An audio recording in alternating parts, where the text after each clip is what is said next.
Good morning mga viewers at subscribers. Itong maraming yellow plums na dito, yung mister ko na ang pinapitas ko at kapos na ako sa oras. Dahil marami pa rin checkin dito kung pwede nang anihin. Ayan. Ito ang puno ng plums.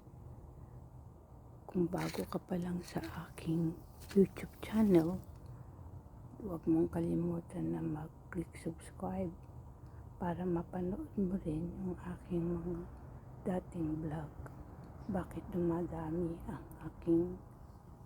ang bunga ng aking tanim sa mga matipid na pamamaraan lang. Marami ring prutas na nandun, kagaya ng ubas. Ngayon, checkin ko to kung pwede na anihin. Yang mga plum kasi pag sobrang init, mahigit 100 degree Fahrenheit dito sa California, USA. Natutuyot yung mga bunga. Kaya checkin ko kung nasaan yung mga lugar na pwede kong pitasin. Hindi ko napakikita sa inyo ang pag-harvest. Itong mga ganitong overripe na nakagat ng ibon, yung kalahati, pwede pa rin kainin. Gaya nito. Ito ang matamis. Ito ang tinatawag na hinog sa puno. Ngayon, gusto niyo ng medyo maasim-asim, pwede yung mga ganito. Ganito. Pag malambot-lambot na, matamis yan. Ngayon, kapag matigas pa, medyo maasim-asim. Yung mga ispat ng kagat ng yung kalahati, pwede pa rin yan kainin. Matamis, kasi matalino mga ibon dito. Alam nila kung nasaan yung matamis. Ayan. Ito muna ang aking pipitasin na mapapanood nyo. Yung iba, baka hindi ko na maipidyo. Tignan ko rin kung makukuha ko yung GoPro ko. For now, ang gamit ko lang ay cellphone.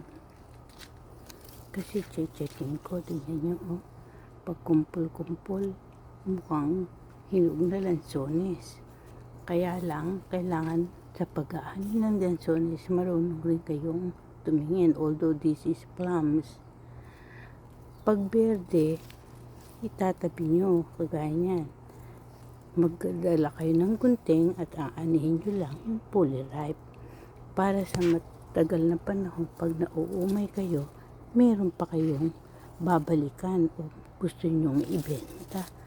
Pag pinagsabay-sabay nyo ang hinog at hilaw na anihin, minsanan lang ang anihan.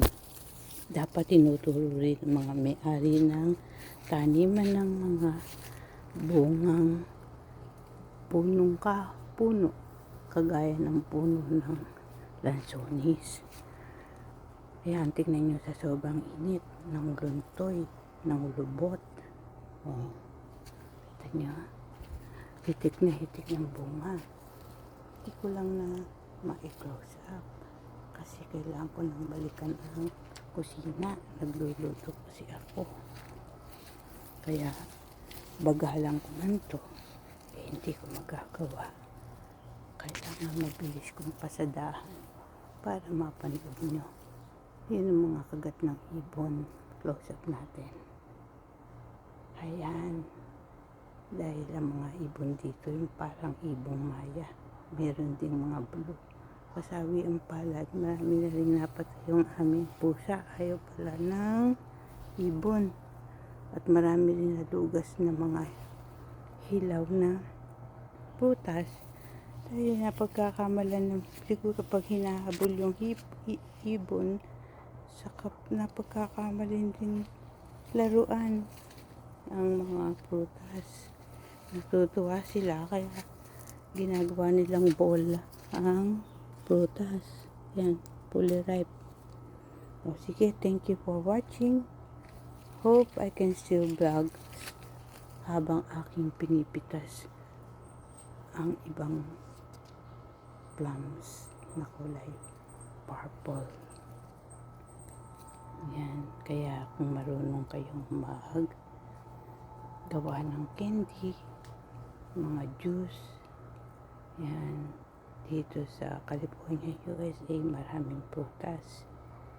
At kailangan pinag-aaralan nyo rin online how to open store. Mga pasikot-sikot. Iba kasi ang legal na mag-operate ng business. Yun ang pagtiyagaan nyo. Kung marunong kayong gumawa ng candy, mas mainam kasi ang candy galing sa talagang prutas. Lasang-lasa nyo na lasang prutas yung candy nyo. Hindi artificial lang na flavoring or puro asukal. Okay? Thank you for watching. See you on my next vlog. Bye.